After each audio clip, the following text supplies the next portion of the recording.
Baik, Assalamualaikum warahmatullahi wabarakatuh. Selamat pagi, siang, sore, dan malam, Bapak dosen, kakak dosen juga teman-teman semua.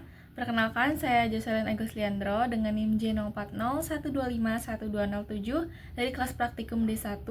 Dan pada video kali ini saya akan mempresentasikan terkait hasil analisis film The Social Dilemma yang dikaitkan dengan mata kuliah literasi digital. Baik, di sini saya akan mempresentasikan analisis film The Social Dilemma.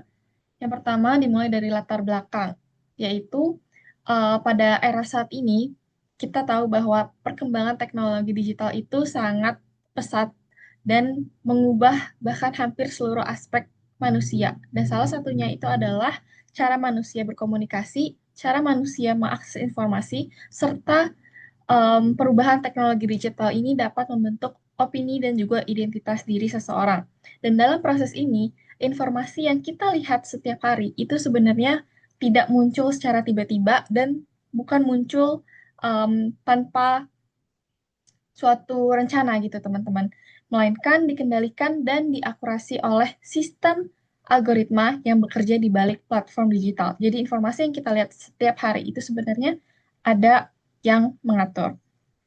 Kemudian selanjutnya di sini tentang film The Social Dilemma sekilas. Film ini disutradarai oleh Jeff Orlowski dan dirilis tahun 2020 di Netflix dan durasinya itu sekitar 90 menit atau 1 jam 30 menit.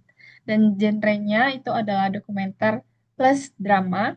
Dan film ini secara general itu mengungkap sisi gelap industri media sosial dan juga menampilkan wawancara banyak tokoh-tokoh yang ceritanya menjadi mantan eksekutif perusahaan teknologi, contohnya kayak Instagram, terus ada Twitter, Pinterest, dan lain sebagainya. Selanjutnya, tujuan film The Social Dilemma ini ada 4 poin. Yang pertama, film ini mengkritik sistem algoritma media sosial. Jadi, di film ini digambarkan bagaimana cara algoritma media sosial itu bekerja dan sekaligus memperlihatkan sisi aslinya dari cara algoritma tersebut bekerja. Kemudian menunjukkan bagaimana data pribadi dimanfaatkan. Dan di sini benar-benar dijelaskan dan digambarkan bahwa setiap apapun interaksi yang kita lakukan kepada postingan atau informasi apapun itu, baik berupa likes, comment, share, itu semuanya benar-benar relate dengan kehidupan kita dan digambarkan secara detail di dalam film ini. Kemudian yang ketiga menjelaskan konsep attention economy. Nah, konsep attention economy nanti akan dijelaskan di slide selanjutnya. Kemudian yang keempat meningkatkan kesadaran tentang dampak sosial dan psikologis teknologi. Jadi setelah menonton film ini diharapkan para audiens itu dapat sadar bahwa apa ya kebiasaan mereka setiap hari itu sebenarnya diatur oleh algoritma. Oke, selanjutnya terkait representasi algoritma itu sendiri. Bagaimana cara film ini merepresentasikan sebenarnya gimana sih cara algoritma ini bekerja seperti itu. Jadi di film The Social Dilemma, algoritma ini digambarkan selain sebagai sistem teknis, digambarkan juga sebagai sesuatu yang aktif, sesuatu yang seolah-olah hidup dan apa ya memantau dan juga membentuk perilaku manusia itu sendiri melalui interaksi yang kita lakukan seperti like, share, terus juga klik, bahkan cuma komen ataupun berhenti beberapa detik di suatu postingan, sistem itu bisa merekam hal tersebut. Dan sebenarnya media sosial itu lebih tahu banyak tentang kebiasaan kita dibandingkan kita sendiri dan itu secara tidak sadar seperti itu.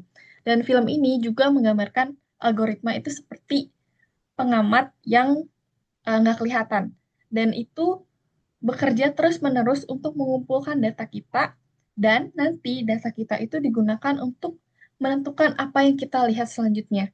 Jadi sebenarnya semua feed atau semua informasi yang muncul di FYP atau di homepage itu semuanya berdasarkan perilaku kita sebelumnya.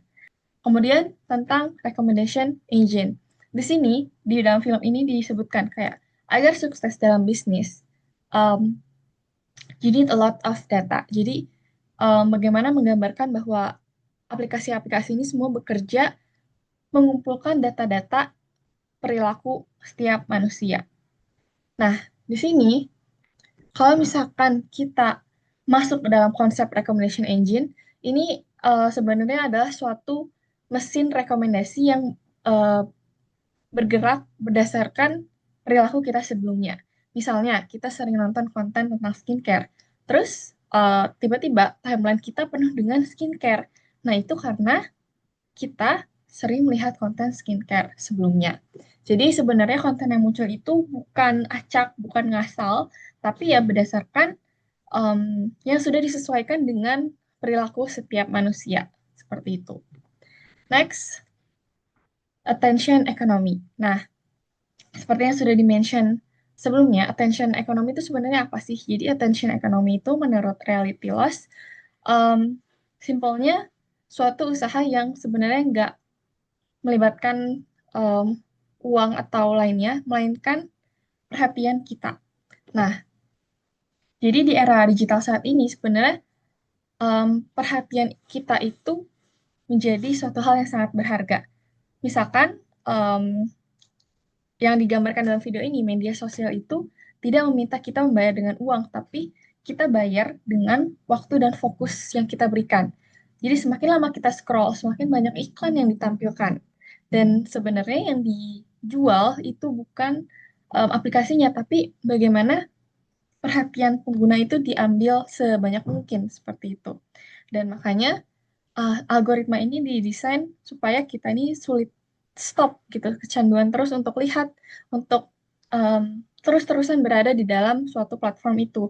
Ya melalui apa? Melalui notifikasi, melalui scrolling yang lupa waktu, melalui video yang langsung ke play atau auto play, itu semua dirancang untuk mempertahankan perhatian kita karena tadi semakin lama perhatian kita, semakin berhasil mereka untuk mengumpulkan data-data kita. Next, terkait filter bubble.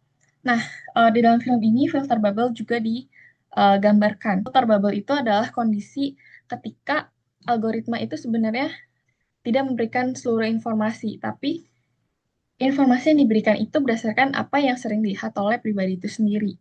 Makanya, di sini sudut pandang berbeda semakin jarang muncul, karena apa yang kita lihat sebenarnya ya itu-itu aja. Jadi, persepsi yang ada di dalam kita itu akan terbentuk dan dia akan mempersempit cara berpikir seseorang karena yang dilihat itu terus kayak gitu.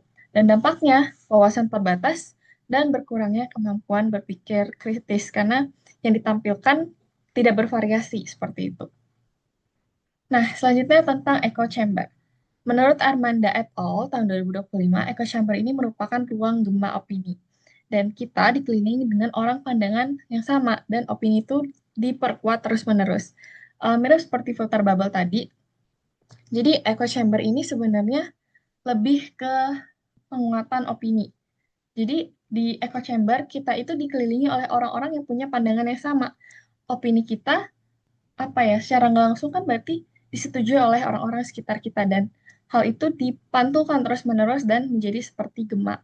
Dan karena terus diperkuat, kita jadi makin yakin bahwa pendapat kita tuh benar dan makin sulit menerima perspektif lain. Makanya di sini bisa menimbulkan berbagai dampak. Yang pertama, polarisasi meningkat. Yang kedua, konflik sosial membesar. Yang ketiga, dialog sehat semakin sulit. Selanjutnya, di sini merupakan dampak secara general ya dari kebiasaan kita tadi di dalam suatu platform media sosial. Yang pertama, dampak psikologis. Di sini ada yang pertama kecanduan gawai. Karena tadi algoritma itu didesain supaya kita tuh semakin lama berada dalam suatu platform itu dengan notifikasi, dengan fitur-fitur yang disediakan, maka kita jadi susah untuk lepas dengan fitur-fitur yang mereka berikan. Kemudian kesulitan konsentrasi, karena ya itu ke distract terus-menerus dengan notifikasi, dengan hal-hal menarik lain yang ada di dalam media sosial seperti itu. Dan dorongan terus untuk meriksa notifikasi. Tentunya dengan desain notifikasi yang apa ya tidak langsung memperlihatkan apa isi pesannya membuat manusia itu semakin penasaran dan akhirnya ngeklik dan akhirnya lupa waktu di situ. Dan selanjutnya ada dampak sosial. Yang pertama itu ada fragmentasi publik, tidak ada shared reality. Seperti yang sudah di-mention sebelumnya, yaitu melalui filter bubble dan juga echo chamber, yang dimana opini ataupun informasi itu yang kita terima itu sama, dan lama-lama akan semakin kuat dan tentunya akan memunculkan kelompok-kelompok pemikiran yang berbeda, yang disebut dengan fragmentasi publik seperti itu. Yang kedua, krisis kepercayaan terhadap media dan institusi. Karena dampak dari apapun yang kita lihat dan kita percaya, kita akan semakin yakin dengan apapun pendapat kita dan tentunya akan sulit percaya dengan apa yang sebenarnya faktanya seperti itu. Dan yang ketiga, disinformasi lebih mudah dipercaya. Karena tadi kita mempercaya apa yang kita lihat dari bahkan sekitar dan lingkungan kita juga mempunyai pandangan yang sama, akhirnya kita tidak tahu kalau misalkan itu informasi sebenarnya salah atau benar. Dan tentunya tadi dengan krisis kepercayaan kita tidak mau menerima kalau misalkan ternyata pandangan yang kita punya itu salah dan akhirnya menolak kebenaran seperti itu. Baik, baik sekian dari saya. Saya tutup presentasinya. Terima kasih.